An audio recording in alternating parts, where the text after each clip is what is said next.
जब आप सेवा करते हैं किसी देवी या देवता की, तो वो प्रसन्न होकर अपना एक अंश आपको प्रदान करते हैं, जो कि सवारी के रूप में आपके सामने आता है। मैं आपको बता दूं कि जिन लोगों को देवी या देवता की सवारी आती है वो बहुत भाग्यशाली होते हैं, क्योंकि कई ऐसे लोग जो सालों से पूजा पाठ करते हैं उनको सवारी प्राप्त नहीं होती। पर ऐसे कई लोग हैं जो पूजा पाठ किए 2 महीने हो गए, 6 महीने हो गए, उन पर देवी या देवता की सवारी आनी शुरू हो जाती है। इससे ये चीज़ पता चलती है कि सवारी को बुलाना आपके कर्म पर निर्भर करता है और सवारी के ऊपर कि सवारी कितनी प्रसन्न है। जब कोई देवी देवता आपसे प्रसन्न हो जाते हैं, हो सकता है वो प्रसन्न हो जाएं 3 दिन में, हो सकता है वो प्रसन्न हो जाएं 2 महीने में, और हो सकता है वो प्रसन्न हो जाएं 1 साल में। तो पूजा का एक सही तरीका ही उनको प्रसन्न करता है। अगर आपने सही तरीका नहीं अपनाया तो चाहे आप सालों बीत जाएंगे आपको पूजा करते करते, पर वो प्रसन्न नहीं होंगे और ना ही उनकी सवारी आएगी। एक बात और बता दूं कि जब किसी देवी या देवता की सवारी आती है, सबसे पहले वो आपकी कुंडलिनी शक्ति, उस देवता का संबंध कुंडलिनी शक्ति से होता है। कुंडलिनी शक्ति हमारे शरीर के अंदर वो शक्ति होती है जो कि ब्रह्मांडीय ऊर्जा, यानी हम ईश्वरीय ऊर्जा का ही एक प्रतीक होती है। जिसे कहते हैं कि सभी के अंदर ईश्वर वास करते हैं, उसी प्रकार से जो ईश्वर का वास होता है वो कुंडलिनी शक्ति में होता है।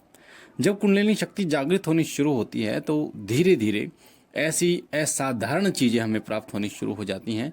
हमारा जो थर्ड आई है वो खुलना शुरू हो जाता है। हमें बहुत सारी चीज़ों का आभास होने शुरू हो जाता है।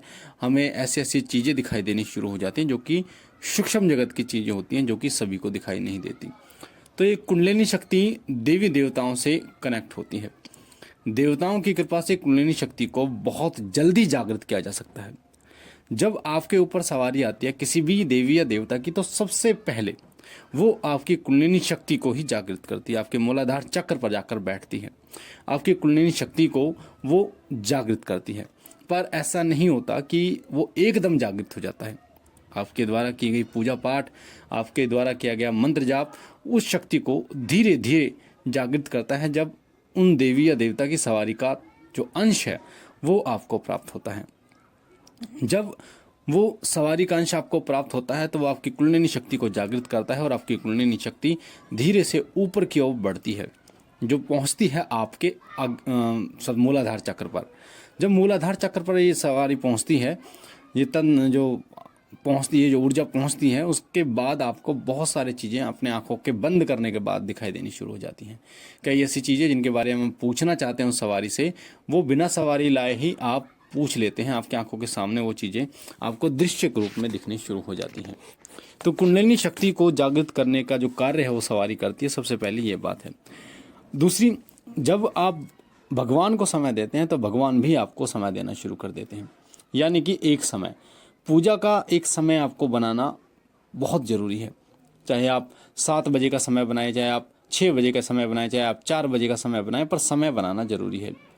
जिस प्रकार से आपने एक समय तय किया कि 7 बजे आपको सुबह पूजा करनी है, चाहे कोई भी कार्य क्यों ना हो, पर 7 बजे आपकी पूजा का कार्य है, तो भगवान भी तैयार रहते हैं कि इस समय मेरे भक्त का बुलाने का समय है। भगवान भी सभी कार्यों से फ्री रहते हैं कि आज इस समय मैं अपने सेवक के घर जाऊंगा। तो ये आपको समझना होगा, क्योंकि भगवान भी, उनके इतने सारे सेवक होते हैं, इतने सारे भगत होते हैं जो उनको बुलाते हैं। पर जब आप एक समय रख देते हैं और भगवान को एक निश्चित समय बता देते हैं कि हे प्रभु, आपके लिए ये समय तय क्या है आपकी सेवा का, और इस समय मेरे घर पधारिए, तो वो भी आपके वचनों की लाज रखते हैं और उसी समय अपना भी वो फ्री रखते हैं ताकि वो आपके उस समय पर वहाँ पर आ जाएं। और मैं आपको बता दूं कि जब आप इस प्रक्रिया को करके देखते हैं, यानी कि एक समय आप पूजा करना शुरू करें, सुबह का चाहे कोई भी समय आप तय कर लीजिए, शाम का आप कोई भी समय तय कर लीजिए, पर जो समय तय कर लिया, यानी कि अगर 7 बजे पूजा करनी है तो 7 बजे का मतलब 7 बजे ही पूजा करनी है। चाहे आप कहीं भी हो, अपने काम का शेड्यूल उस तरीके से आप डिसाइड करो कि आप पूजा के समय पर अपने घर पर पहुंच जाओ। साथ ही आपको जितना समय देना है, लगभग 1 घंटा आपको जरूर देना है पूजा में। अगर आप सोचो कि 10 मिनट में शक्ति प्राप्त हो जाए, तो ऐसा नहीं होता। कम से कम 1 घंटा आपको देना है, और इसमें धीरे धीरे आपको आदत हो जाएगी, अभ्यास आपको धीरे धीरे हो जाएगा। ऐसा नहीं है, आप धीरे धीरे हो सकता है 15 मिनट बैठने का अभ्यास करें, फिर 20 मिनट, फिर आधा घंटा, फिर 1 घंटा, पर 1 घंटा आपको देना है। चाहे आप अलार्म लगाइए, चाहे कुछ भी, पर आपका ध्यान आपके ईश्वर के प्रति होना चाहिए। एक मंत्र ले लेना, चाहे कोई भी मंत्र क्यों ना हो, जो भी आपके इष्ट देव हैं उनका एक मंत्र ले लीजिए और उसी मंत्र का जाप कीजिए। जैसे भगवान शिव का ओम नमः शिवाय मंत्र है, तो बस यही मंत्र लेना, दूसरा कोई और मंत्र नहीं लेना। एक समय तय करना और आधा घंटा या 1 घंटा जो भी आप बैठेंगे, पर 1 घंटा जरूर बैठना है। और बस माला नहीं है, कोई दिक्कत नहीं, बस 1 घंटा ओम नमः शिवाय, ओम नमः शिवाय, ओम नमः शिवाय, इस तरीके से आपको जाप करते रहना है। और भगवान शिव का कोई भी एक चित्र अपनी आंखों के सामने रख लीजिए, सौम्य चित्र हो, बड़ा मनमोहक, उसे देखते देखते 1 घंटे तक आप जाप कीजिए। तो आप देखेंगे कि धीरे धीरे आपकी ऊर्जा का स्तर बढ़ना शुरू हो जाता है और भगवान शिव यानी जो भी आपके इष्ट देव, उनसे एक तरंग आपको प्राप्त होती है और इसका अनुभव भी आपको स्वयं होता है।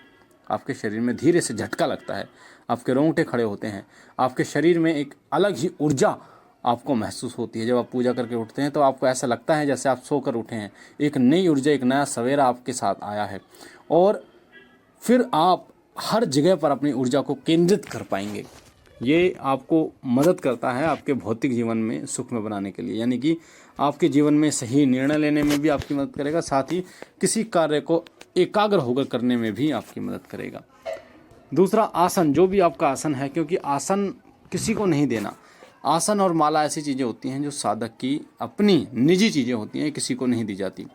जब भी एक वीडियो मैंने बनाई थी जिसमें आपको बताया था कि जब भी आप कोई पूजा करते हैं तो सबसे पहले जो सिद्ध होने वाली चीज़ें हैं वो आपकी माला और आपका आसन होता है। तो माला और आसन कभी किसी को नहीं देना चाहिए। जिस आसन पर आप बैठकर जाप करते हैं उस आसन की आपको जरूर मत्था करना है, यानी माथा जरूर टेकना है। उस आसन को माथे से लगाकर, चूम कर ही माथे से लगाकर उस आसन पर बैठना है, माथे से लगाकर उस आसन को दोनों हाथों से प्यार से रखना है, क्योंकि आसन ही एक ऐसी चीज़ होती है जो देवीय ऊर्जा को अपनी तरफ आकर्षित करती है। अगर आसन नहीं होगा तो देवीय ऊर्जा नीचे चली जाएगी धरती में। तो इस चीज़ का विशेष रूप से आपको ध्यान रखना है। और जब आप ऐसा करना शुरू कर देते हैं तो धीरे धीरे देवता की तरंग आपकी कुंडलिनी शक्ति को जागृत कर देती है और मूलाधार चक्र को धीरे धीरे जागृत कर देती है। और जागृत करने के बाद वो कुंडलिनी शक्ति दूसरे चक्र की तरफ आगे बढ़ना शुरू कर देती है। और इसी लाइन में जैसे जैसे आपकी कुंडलिनी शक्ति जागृत होती है वैसे वैसे देवता की सवारी के साथ साथ में आपके अंदर कई ऐसी प्रतिभाएं, यानी जो हम कहते हैं टैलेंट, आपके अंदर आता है। अलग अलग प्रकार का आपके अंदर गुण आने विकसित हो जाते हैं, देवता के गुण आपके आने शुरू हो जाते हैं, नई सोच आपकी बननी शुरू हो जाती है। आपको अपने जीवन में आगे क्या करना है ये पता चलने आता है, इस कार्य को कैसे करना है, उस कार्य को कैसे करना है, ये सभी चीज़ें आपकी कुंडलिनी शक्ति के माध्यम से आपको पता चलती है। तो इसीलिए जो मैंने आपको बताया कि एक मंत्र 1 घंटा जरूर पूजा में दें और आसन को मत्था जरूर करें, आसन पर मत्था जरूर टेकें, आसन को माथे से जरूर लगाएं। बाकी मुझे आशा है जानकारी आपको पसंद आई होगी। पहली बार चैनल पे हैं तो वीडियो के नीचे जो लाल कलर का बटन है सब्सक्राइब का, उसे दबा के चैनल को सब्सक्राइब कीजिए, बेल आइकन को दबाइए, घंटे के निशान को, ताकि जो जानकारी हम डालें वो सबसे पहले आपको प्राप्त हो। बाबा भोलेनाथ से मैं विनती करता हूँ कि बाबा आप पर कृपा करें, आपके घर पर कृपा करें, सदैव आपकी झोली भरते रहे। हम मिलते हैं एक नई जानकारी के साथ, तब तक के लिए ओम नमः शिवाय, ओम नमः शिवाय, ओम नमः शिवाय।